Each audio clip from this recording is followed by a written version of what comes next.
আপনাদের আমি এই প্রমাণটাও দিব। বাপ্পি আছে না, বাপ্পির সাথে যখন রিলেশন করছে ওই টাইমে বাপ্পিকে তাবিজ করছে। তাবিজ করার পর ওর পিরিয়ড পর্যন্ত বাপ্পি রেখা হয়েছে।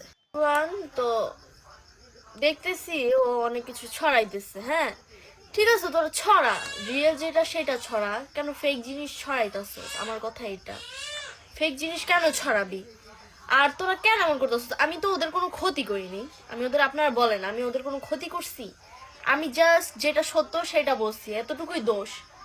মানে ওরা, ওদের সত্যটা বলা আমার দোষ হয়েছে, ওরা আমার আইডি নিচ্ছে, এর থেকে ওরা আমার জন্য মানে আমার এত ক্ষতি করতেছে। ক্ষতি কি? ফেক জিনিস ছড়াইতেছে, মানুষের কাছে খারাপ বানানোর চেষ্টা করতেছে। আপনারা জানেন না ওরা কত টাকা খরচ করতেছে আমাকে খারাপ বানানোর জন্য।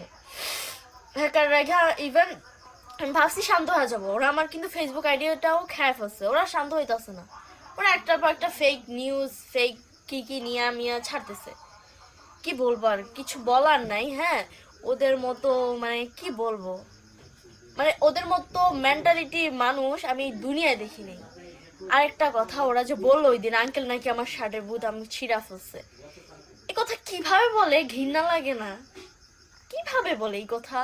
উনি আমার বাপের সমতুল্য একটা মানুষ, ওনার নিয়ে এসব কথা কিভাবে বলতে পারে ওরা?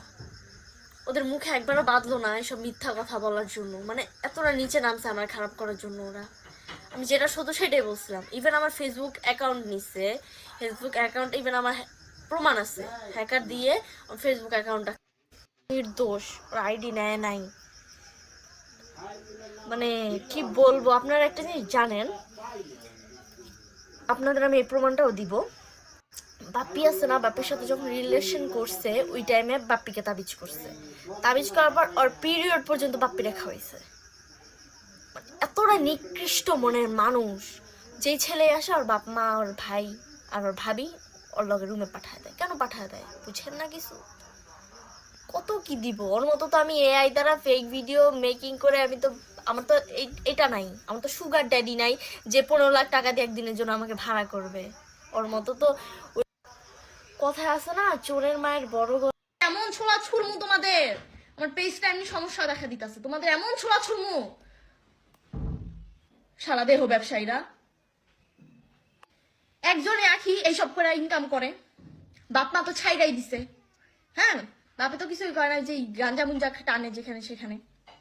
আর ভাই একটা ঘরে বয়া বয়া ঘরেতে তো বেরই হয় না, কি করে জানেন? জুয়া খেলে, জুয়া খেলে যখন একটু জিতে তখনই। আর ভাবি একটা এক একজনের ভিডিও করে ভাইরাল করে ডলার কামায়। এদের কামই এগুলা ভাই, এগুলার কামই এগুলা। আর একজন যে এখন একটু পশ হইছে, পশ, এই জন্য সবাইকে ওরা একটু সবাইকে সবাই ওরা একটু ডাকে, আসো আমার এখানে প্রমোট, এই প্রমোটে চলে। আর এই যে এই সবাই কি চলা যায়? ঠিক আছে চল না, এত বড় ফ্যামিলি ও একাই চালায়। ওর বাপ একটা টাকাও দেয় না, 2 দিন পর পর চুল টানাটানি, বাবির মায়া মাথা ফাটায়, বোটিংয়া দৌড় দেয়, নেশা খায়া, মানে মানে রাস্তেল আর কি, নেশা করে অরে মারে যেই ঝামেলা। যদি দেখাইতে পারতাম আপনাদের। প্রমাণ লাগবে? আচ্ছা প্রমাণ নিয়ে আমি আসতেছি, প্রমাণ আছে আমার কাছে, কই জায়গায় আছে আমি খুঁজে বের করতেছি। আমি আসবো, আমি আবার আসবো। ওরা যদি বেশি আবার বাড়াবাড়ি করে না, আমি সব দিব আপনাদেরকে, সব। ঠিক আছে আমি সব দিব।